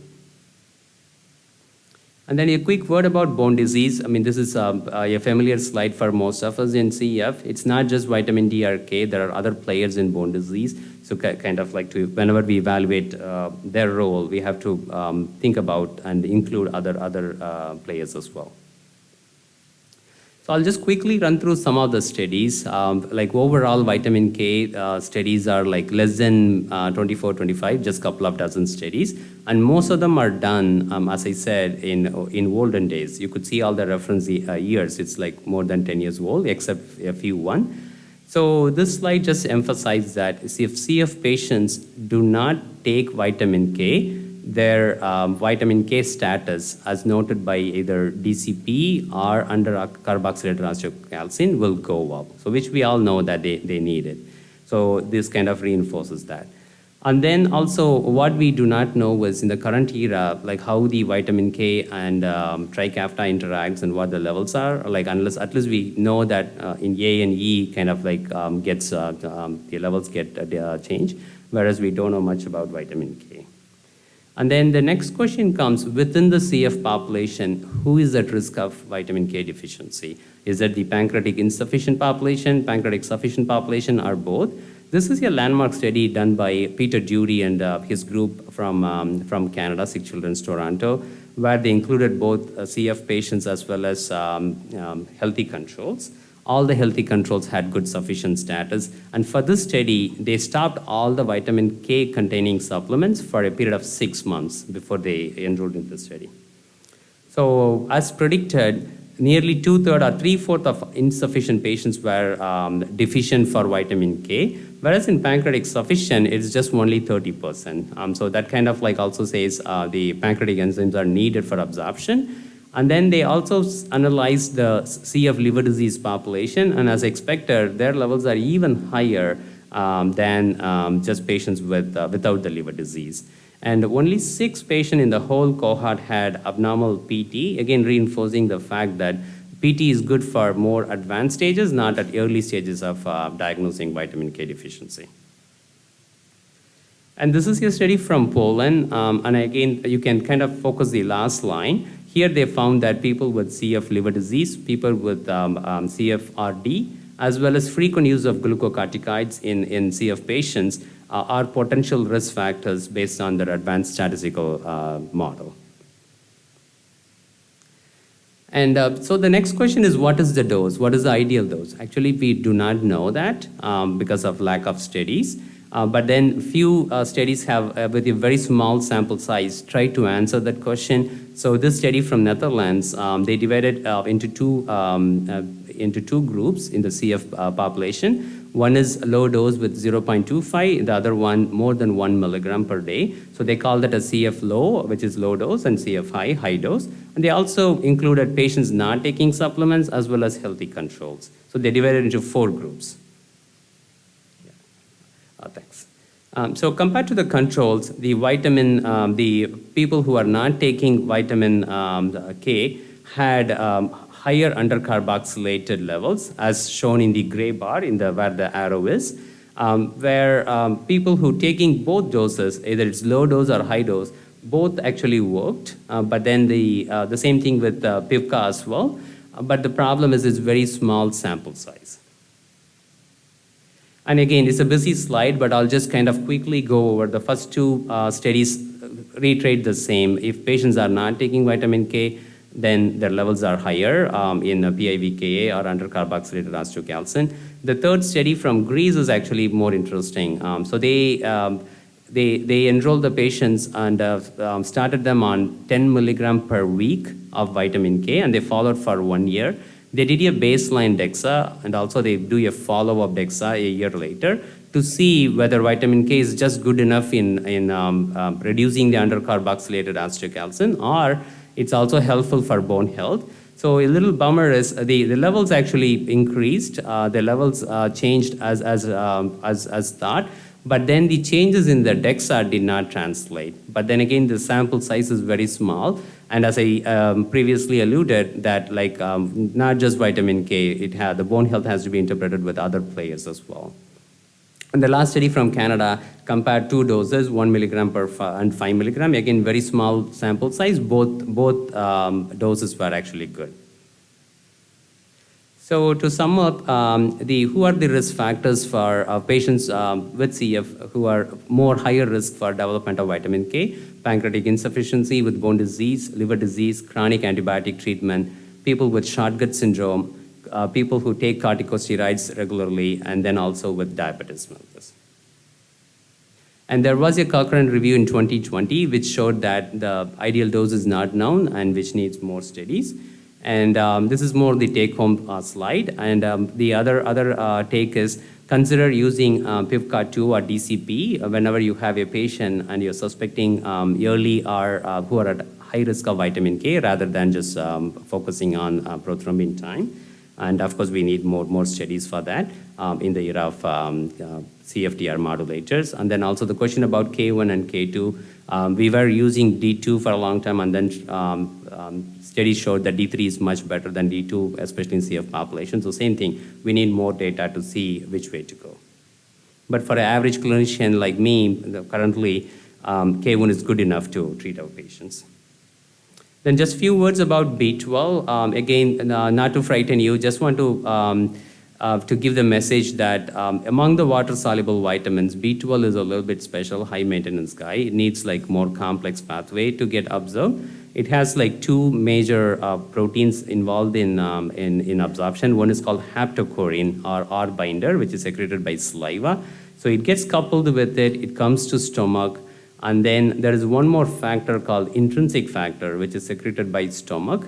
So in the duodenum, the R-binder goes out and the intrinsic factor couples in. And there are specific reasons for that. So the B12 is such a fragile compound. It's vulnerable to both acid as well as protease destruction. So these factors kind of like help them, shield them from the destruction. And it's the other uniqueness about B12, it is absorbed only in distal ileum. Unlike other fat-soluble vitamins, anywhere in the duodenum, jejunum, or ileum, it can get absorbed. This one is like very specific for terminal ileum.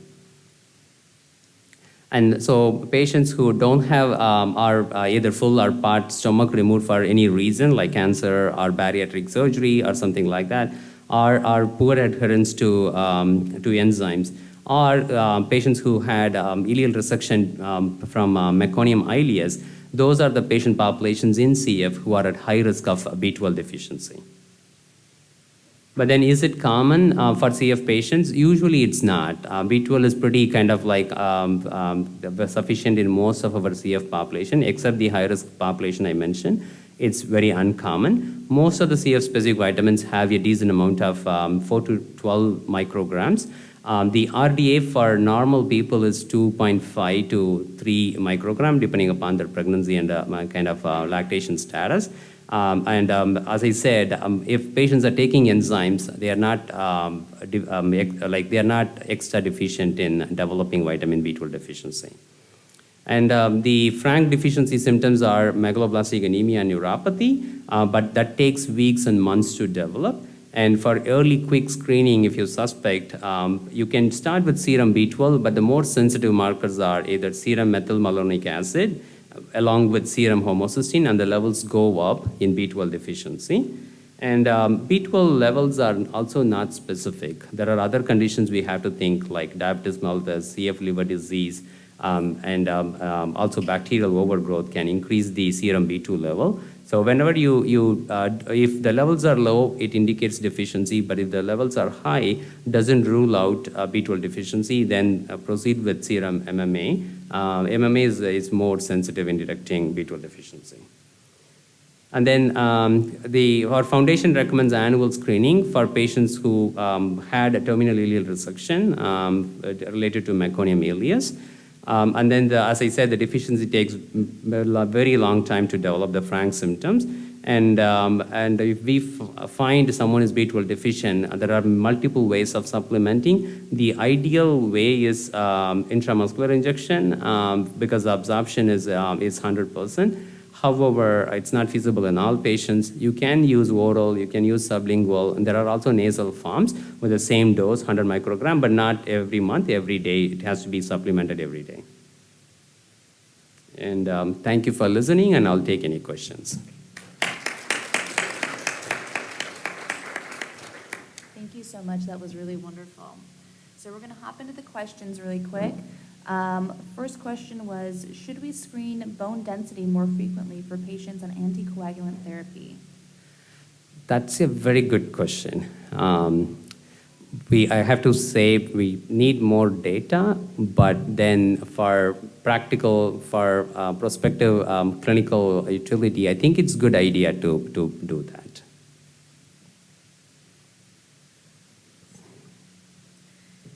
And another question is there a difference in dosage for K1 versus K2? So again, to clarify, in CF population, we don't have much data about K2, as I said. But then in general population, there is no difference between K1 or K2.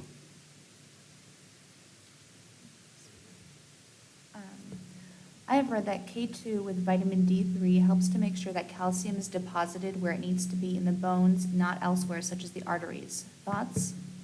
That is correct. So as I said, that's a little confusing because that GLA protein I mentioned, it helps. So the calcium is just required for its activation, but its role is to prevent calcium deposition in the coronary arteries. So there are preliminary studies in CF population, the aging population, like in after 30s or 40s, their arterial stiffness is higher than non-CF population of same age group. So we don't know the exact reasons. It could be related to vitamin K deficiency. It could be related to their inflammatory status. It could be related to diabetes and dyslipidemia status, or multiple players play a role here. Whereas in vitamin K specifically, it prevents the calcium deposition in the coronary vessels. As RDs, we do a lot of education regarding dark leafy green intake and coumadin. Should we be discussing high K2 foods as well, or is that form not as interactive with medications? If they are not on warfarin, I think it's a good idea to discuss that. That's an excellent question. But then, as I said, people who are on coumadin or warfarin derivatives, then that doesn't apply. There we have to be careful. Thank you so much. We have tons more questions, but we just want to make sure that we don't go over, although I'm sure we'd probably be happy to sit here and ask you questions for at least another 3 hours. And feel free to email me for any questions as well, please. Thanks again.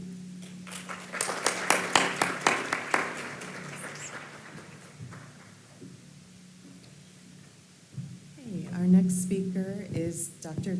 Tanya Uzuk. Dr. Uzuk is an associate professor at the University of Utah and medical director of biochemical genetics laboratory at our laboratory in Salt Lake City, Utah.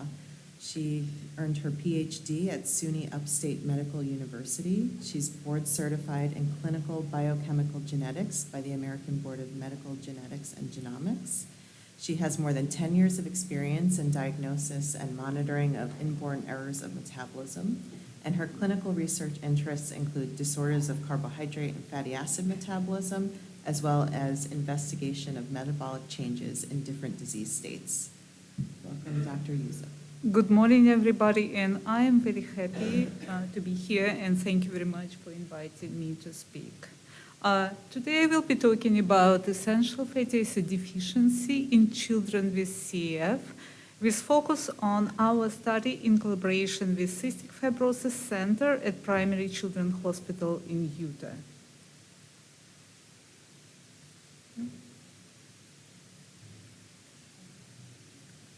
Doesn't work well. Okay, I'm sorry.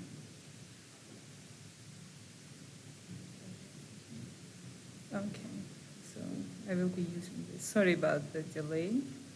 So I have nothing to disclose. Abnormalities of fatty acids in cystic fibrosis were first described 60 years ago, and since then there were more than 20 reports on altered concentrations of fatty acids in blood and tissues of CF patients. The metabolism of omega-3 and omega-6 fatty acids is unbalanced in CF, and most common findings are low concentration of essential omega-6 linoleic acid, omega-3 docosahexaenoic acid, known as DHA. Also, some authors reported elevated concentrations of other omega-6 arachidonic acid.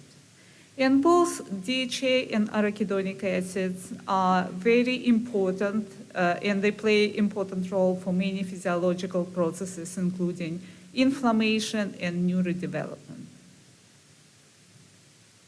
There have been also reports on high concentration of omega-9 meat acid, which is considered to be a marker of essential fatty acid deficiency. Clinical signs of essential fatty acid deficiency include impaired growth, scaly dermatitis, increased susceptibility to infections, and other clinical features. And this is why it's very important to screen individuals for essential fatty acid deficiency through biochemical testing before these clinical signs become evident. I would like to note that most papers on essential fatty acid deficiency in CF were published long before modulators become a first-line therapy. And we all know that modulators are associated with low mortality, improved growth, nutritional status, pancreatic and pulmonary function, which brings us to the question, with all these drastic clinical improvements and outcomes, should we even be concerned about this old-fashioned essential fatty acid deficiency? To answer this question, we collaborated with CF Clinic at Primary Children's Hospital, and our team, consisting of dietitians, clinicians, and laboratorians like me, had two goals in mind. First, evaluate fatty acid profiles in children and adolescents with CF, and then to correlate biochemical results with molecular and clinical findings. Our study started in September 2019, and it stopped in March 20 for obvious reason, COVID-19 pandemic. We resumed study in July 2021. And so far, we collected 224 blood samples from 162 CF patients with approximately equal number of males and females. The average age of our participant was 9.8 years, but we had patients only 4 months old. The average Z-score for BMI was normal, but we had patients underweight, and also we had patients significantly overweight. 97% of patients were homozygous or compound heterozygous for delta F508, which is not surprising, reflecting mostly Caucasian population in Utah. Most patients were pancreatic insufficient on enzyme replacement therapy, and 14% of patients had glucose intolerance or diabetes. Finally, 69% of samples were collected when patients were on modulator therapy for at least 1 month. And in last year, many patients on first and second generation of modulators switched to ETI. So in nowadays, more than 0.5% of patients on therapy receiving this highly effective therapy. After receiving blood samples from Primary Children's Hospital, we analyzed fatty acid profiles in plasma and red blood cells. And in parallel, we also perform lipoprotein and lipid analysis by NMR on serum samples. And my collaborator, Dr. Katie McDonald, had a wonderful talk on Thursday describing very exciting results from this study. And if you missed her talk, I would encourage you to listen to the recording. While we were busy testing samples, our team in Primary Children's Hospital was also busy in analyzing 24-hour dietary recalls and also reviewing and summarizing medical records from all 162 patients. Before I talk about results, I would like to discuss a little bit fatty acid testing because there are a lot of variability in the field. So in our lab, we measured 21 different fatty acids, including fatty acids of interest, DHA, linoleic acid, meat acid. We also report tryptophan ratio. And tryptophan ratio is the ratio between omega-9 meat acid and arachidonic acid. So normally, omega-3 and omega-6 fatty acids are preferable substrates for desaturases and elongases in the pathway. Non-essential omega-9 alleic acid is also metabolized by these enzymes, but the rate of its conversion to meat acid is slow when there are a lot of omega-3, 6 fatty acids around. In patients with essential fatty acid deficiency, the concentrations of omega-3 and omega-6 fatty acids are low, including arachidonic acid. And the metabolism of oleic acid is augmented because of availability of this enzyme to act in omega-9 metabolic pathway. And as a result, meat acid accumulates in large quantities and tryptophan ratio is high.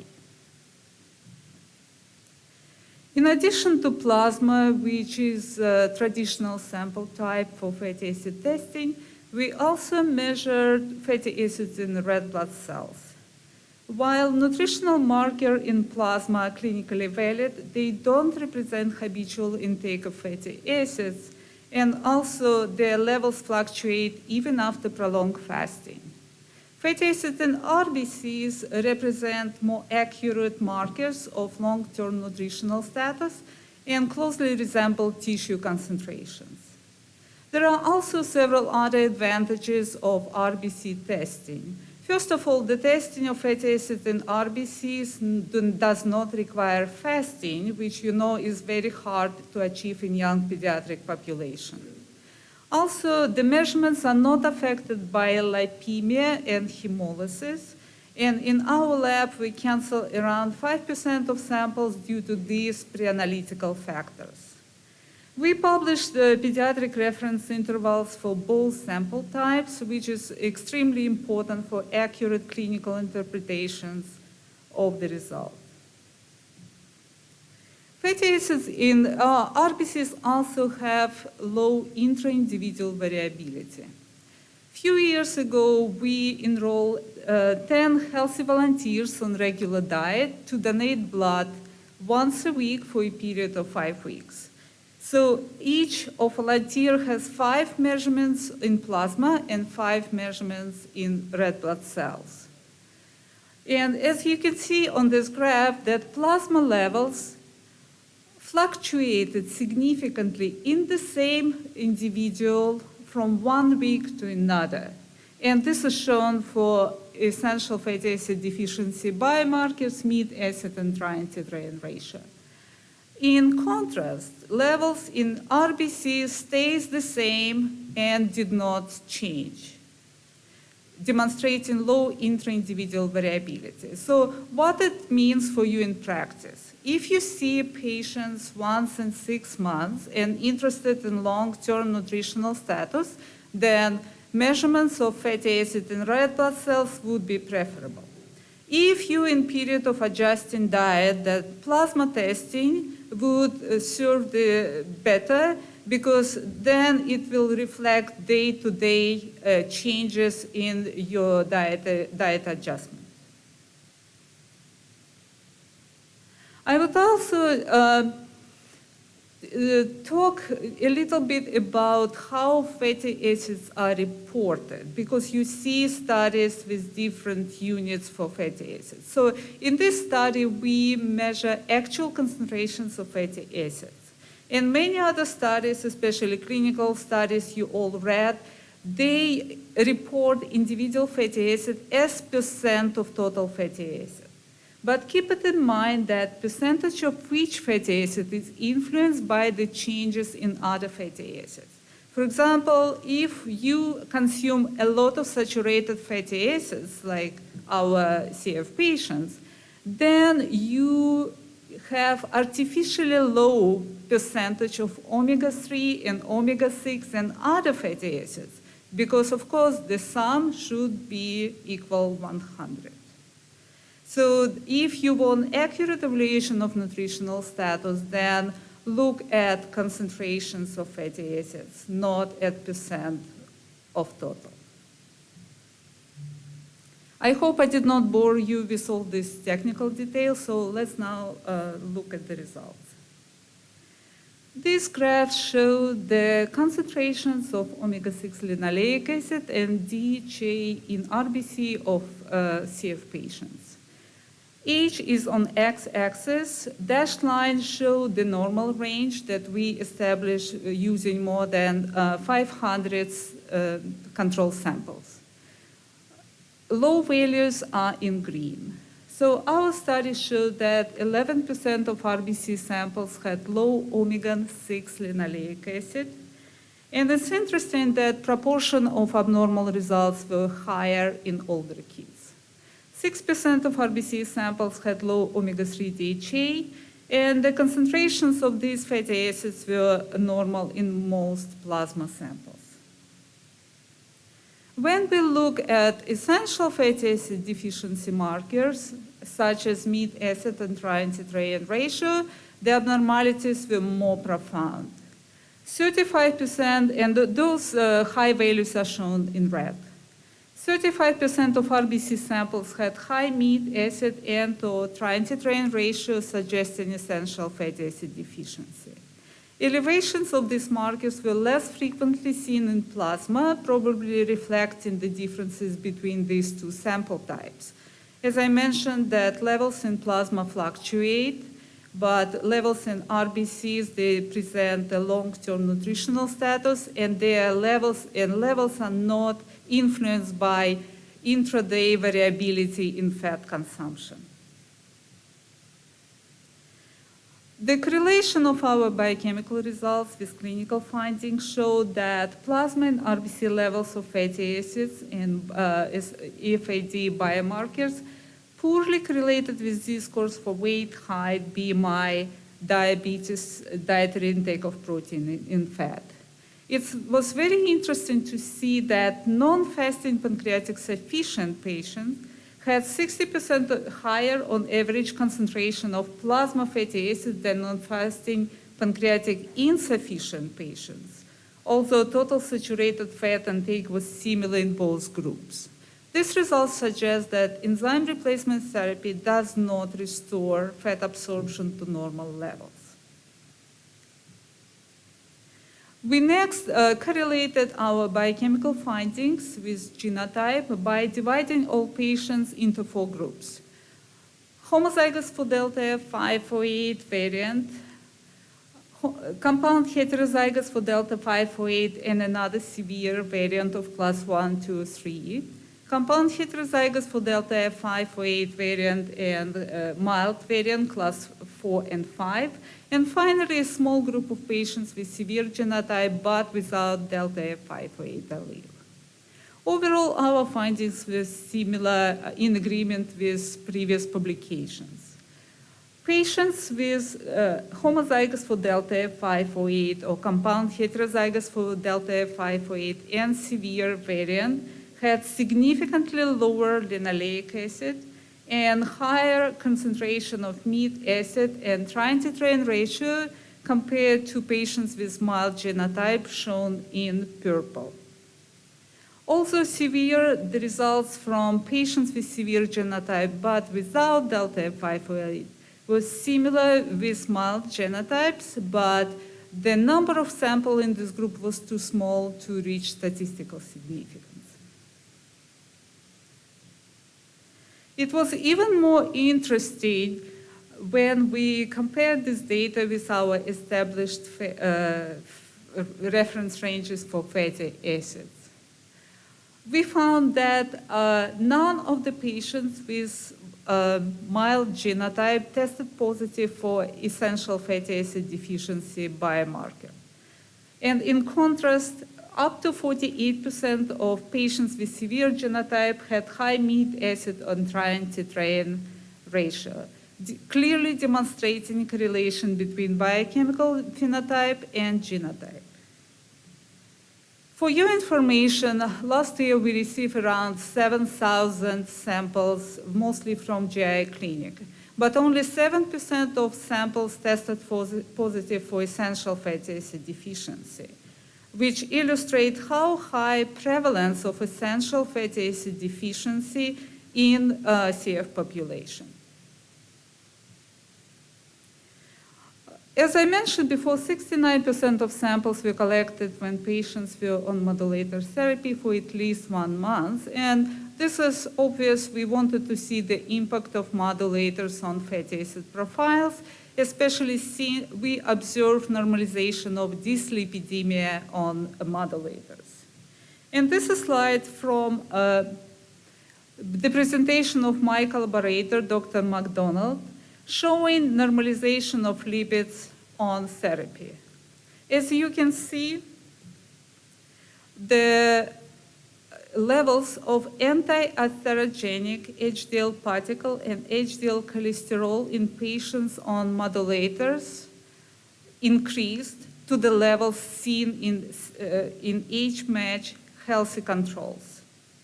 At the same time, samples collected on modulators had lower concentrations of atherogenic LDL, small LDL, large VLDL particle numbers, and also triglyceride. So these results are very exciting because we really see improvement in healthy lipid profiles in patients on modulators. Although fatty acids are part of complex lipids, including cholesterol esters and triglycerides, unfortunately, we did not see any significant difference in plasma and RBC concentrations of linoleic acid, DHA, and meat acid and triantitran ratio between patients with and without modulator therapy. We even look at individual modulators, hoping that some modulators like ETI would be more efficient in normalizing fatty acids profiles, but we still have not seen the effect. And therefore, patients on and without modulator therapy are equally at risk of developing essential fatty acid deficiency, unfortunately. In the last minutes, I would like to talk about mechanism of fatty acid abnormalities. Earlier studies attributed essential fatty acid deficiency in CF to lipid malabsorption due to pancreatic insufficiency. But fatty acid changes persist in CF patients on enzyme replacement and aggressive nutritional support, exactly what we see in this study. Fatty acid abnormalities are limited to tissues primarily affected by CF, and they are present in cultured cells in which malabsorption plays no role. Another possible mechanism is related to CF diet. As you all know, the typical CF diet is rich in monosaturated and saturated fats and low on omega-3 and omega-6 fatty acids. But essential fatty acid deficiency is also observed in well-nourished patients. Finally, recent studies uncovered connection between CFTR protein and increased expression and activity of desaturases and fatty acid metabolic pathway. Normally, CFTR protein inhibits the activity of AMP-activated kinase, and in the absence of functional CFTR protein, upregulation of this kinase leads to increased expression and activity of desaturases and also leading to abnormal levels of omega-3, 6, and 9 fatty acids. In summary, our studies showed that despite clinical advances and the use of CFTR modulator therapy, essential fatty acid deficiency prevalent and under-recognized in CF population. CF patients with severe genotype have high risk of developing essential fatty acid deficiency. Also, testing fatty acid is not standard of care. We believe that fatty acid levels should be monitored to identify individuals with essential fatty acid deficiency for timely dietary interventions. And at the end, I would like to acknowledge many people at ARUP laboratories that helped me with testing fatty acids and lipids, and this study would not be possible without hardworking, dedicated team from Primary Children's Hospital, Dr. Katie McDonald, Fadi Asfour, Suzanne Males, and Nicole Williams. Thank you very much, and it's time for questions. Thank you so much, Dr. Yuzuk. So we have a couple of questions, and to start, we were wondering how often should we be checking essential fatty acids in our patients, and is there a certain age that you recommend we should start checking them? I would say that start as early as possible, and also if you have young pediatric infants, for example, or toddlers, RBC testing would be better because they don't need to fast. And if it depends also on the genotype. If patient has very severe genotype, I would say that do it initially and see if the levels of normal probably repeat in 6 months, a year. If patient with mild genotype, maybe test it at the beginning and then just let it go because we have not seen any abnormalities in those patients. And as patients age, do you think that we should be checking essential fatty acid deficiency more frequently, or should we just check it, more when they're younger and then taper off as they get older? I would say that since we saw definite correlation of linoleic acid with age, and we see the levels getting lower, I would say with age, then check it more often, because with babies you can control nutrition. With kids and teenagers it's very hard to control anything. What do you recommend for treatment of essential fatty acid deficiency? It's a very good question, and I'm laboratorian, I'm not clinician. So I would say that talk to your GI peers, because our samples coming mostly from GI clinic, and we see from one patient we see drastic improvement in fatty acid profile. So they are doing something right to correct essential fatty acid deficiency, and please learn from their experience. We also have a request for your slides from the audience, if you'd be willing to share them after the conference. Sure. And I have a question, because on one of your slides you were showing that as patients got older, the incidence of omega-3 and omega-6 deficiency increased. And I was just wondering if you had any thoughts as to why these older children had higher rates of omega-3 and omega-6 deficiency. It's mostly we observe for for linoleic acid, which is omega-6. With omega-3, we don't see that much. And basically, if you look at individual fatty acids, the levels are not that different from control populations. So it's mostly for essential fatty acid deficiency biomarkers, meat acid and triantid range. Why it's so? Is it nutrition? I do not know. Is it condition getting worse? I don't have a good answer. I was just going to ask one more question. Do you think that the longer patients stay on highly effective modulators that we might see increases in fatty acids, or do you think that our pancreatic insufficient patients will continue just to have those lower levels of fatty acids, and there's really no hope of improving those levels? It's a very good question, and we look also at time. So the data I show it was when patients were at least on 1 month on modulator, but average time on modulator was 30 months. So I don't think that modulator really make a difference as to essential fatty acid deficiency. All right, and then the final question, and then we'll let everybody go. What is the cost difference between plasma and RBC fatty acid profile labs? I would say maybe $5. So it's the same method, it just requires a little bit more processing of sample, but it's not much more expensive. Okay, all right. Well, thank you so much for Yeah, your thank you. presentation. And thank you everyone for joining us today, and I hope you have a great rest of your conference.